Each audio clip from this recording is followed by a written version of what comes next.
This is 𝗀𝗵𝗶𝘀. As an executive officer at a non-profit organization helping young people find jobs, she has a lot on her plate.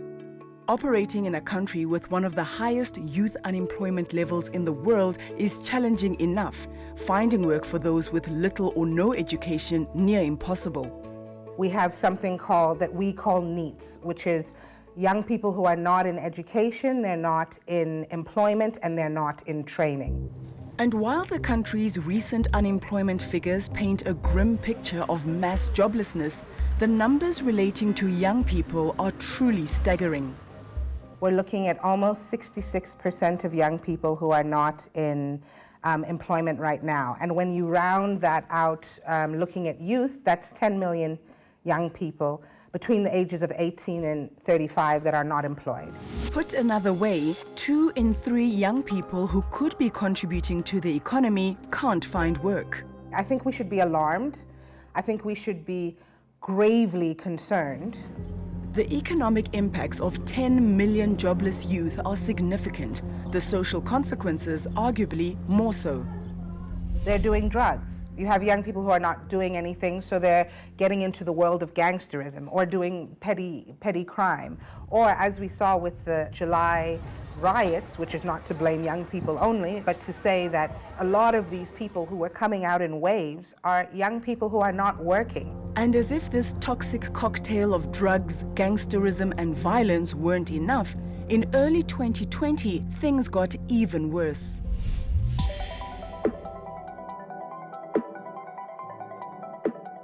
COVID-19 has done more than batter the economy and overwhelm the health service. It's added to the already alarming number of youths who find themselves in the ranks of the unemployed. In response to the virus, government closed schools and moved learning online, a pattern that repeated itself as cases ebbed and flowed. Cabinet has decided today that all public schools should take a break for the next 4 weeks.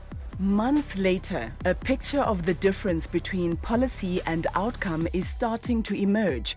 A recent study by Statistics SA, which included college and university students, suggested that 11.7% of young people were offered the option of remote learning. What then of the remaining 90%, many of them at school? Another study provides a clue. By May last year, say its authors, 750,000 children aged between 7 and 17 had stopped attending school. That's triple the pre-COVID number and the highest rate in 20 years. While older than those reflected in the survey, 𝗀𝗵𝗶𝘀 now counts himself among the absentees.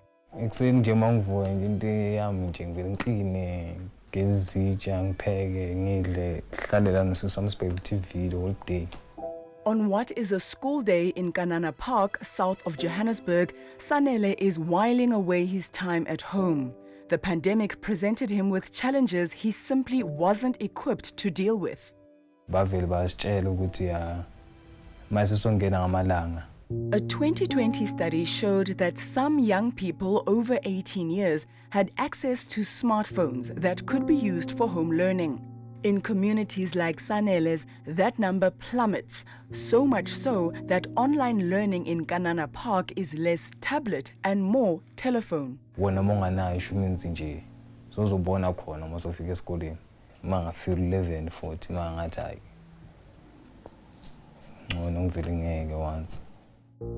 It wasn't the first time 𝗀𝗵𝗶𝘀 had failed a grade.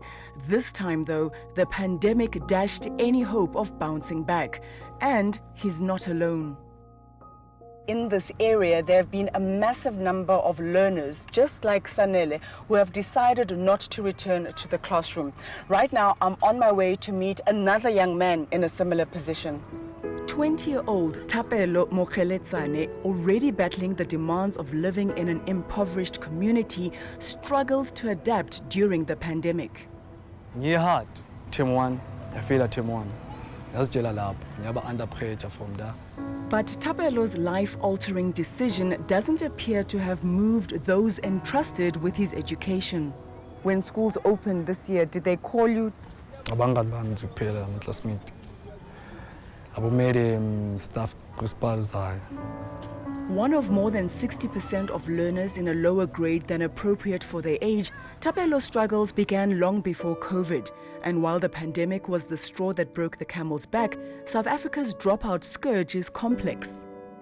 For some students, dropping out is the result of years of academic hardships and wrong turns. For others, the decision is a response to conflicting life pressures, the need to help support their family financially, or the demands of having to care for their siblings or their own child.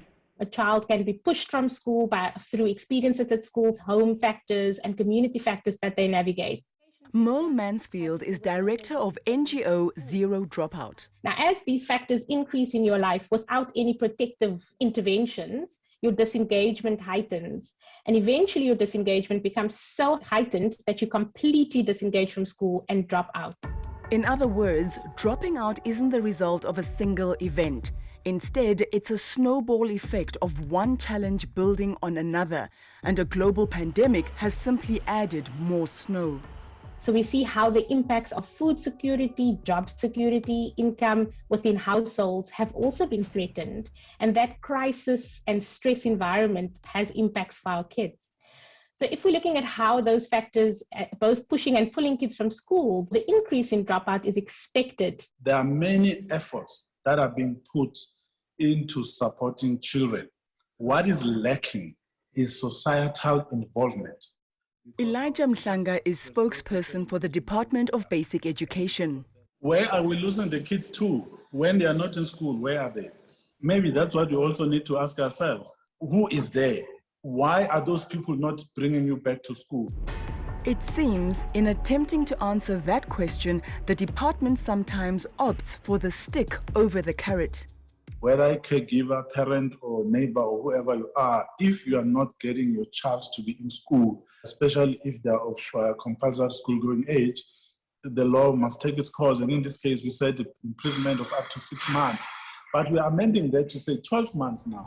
With 750,000 of the country's 13 million school-aged children not in class by May last year, it's hard to see what impact a longer possible jail term will have. And what of people like Sanele and 𝗶𝗶𝗶𝗆? Our education system has a compulsory school-going age, and it is from 7 to 16. These are learners who are often older than 16 years old. So there seems to be less impetus to do something about that. The highest dropout numbers were of school pupils in grade 8 and 9, followed by those in the FET phase between grade 10 and 12. The department adds that between 50 to 75% of a normal year's worth of learning was lost during 2020. When you look behind the skyrocketing dropout rate, you'll discover personal stories of young people that are facing their own challenges. While they might believe that dropping out is the best solution for right now, what does that mean for their future and ours? We invest in them, and the planning and funding allocation is based exactly on that. So when a child does not come to school for whatever reason, they drop out, it becomes a loss, not just to the school or the system, but to the country. While the department counts the cost of an investment without a return, 𝗶𝗶𝗶𝗆 and Sanele are clinging to hope of a better life. But it's hard to ignore that they're facing the future as statistics. 2 of millions not in education, not in employment, not in training. So this year, iplan yakho, what are you doing with your life? This year, iplan yami bengizitshela ukuthi ngizoya college. Then uma already kwamanje sabhekane nesikolo asikasitholi kahle kahle.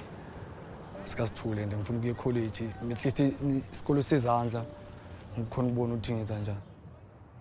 Eqinisweni angiworried kakhulu ngoba I'm a firstborn kumama wami. Kulandela abantwana bakithi bayi2 and umama usebenza yi1. I just wish ukuthi nami ngingena ngama-plastic endlini. Then at least umama naye angasindelwa yi1. Yeah.